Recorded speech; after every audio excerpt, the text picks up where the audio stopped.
আম্মা জান আয়েশা জিজ্ঞেস করেছিলেন, ইয়া রাসূলুল্লাহ, আমি যদি কদর পেয়ে যাই আমি কি বলবো এই রাতে?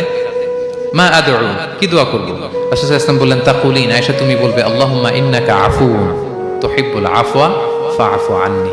আয়েশা তুমি যদি কদরের রাত পেয়ে যাও এটা বলবে, হে আল্লাহ আপনি ক্ষমাশীল, আল্লাহ আপনি ক্ষমাকে পছন্দ করেন, আল্লাহ তাই আপনি আমায় ক্ষমা করেন। হে আল্লাহ আপনি ক্ষমাশীল, আপনি ক্ষমাকে পছন্দ করেন, আল্লাহ আপনি আমাকে ক্ষমা করেন। এই দোয়াটা আমরা যেন বেশি বেশি করি। আমার সাথে সাথে সবাই একটু পড়ুন মেহেরবানি করে। আল্লাহুম্মা ইন্নাকা আফুউন তুহিব্বুল আফওয়া ফাআফু আন্নি। আল্লাহুম্মা ইন্নাকা আফুউন তুহিব্বুল আফওয়া ফাআফু আন্নি। হে আল্লাহ আপনি ক্ষমাশীল, আপনি ক্ষমা করাকে পছন্দ করেন, আল্লাহ আমাকে ক্ষমা করেন। আমরা আমাদের নিজেদের ভাষায় অনেক দোয়া করতে পারবো, কিন্তু রাসূল সাল্লাল্লাহু আলাইহি ওয়াসাল্লামের শেখানো দোয়াগুলো এটা হচ্ছে মানে very precise in wording but comprehensive in meaning. এটার অর্থ, এটার আবেদন এটা অনেক বেশি।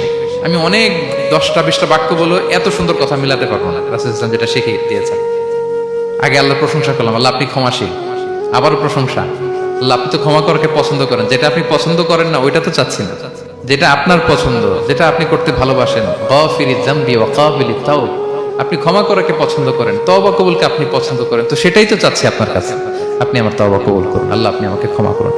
সো এই দোয়াটা প্রত্যেক রাতে যেন আমরা বেশি বেশি করি সম্মানিত সুধী। এবং এই যে রিমাইন্ডারগুলো শুনলাম, এটা রমাদানের পরেও যেন আমরা অব্যাহত রাখি।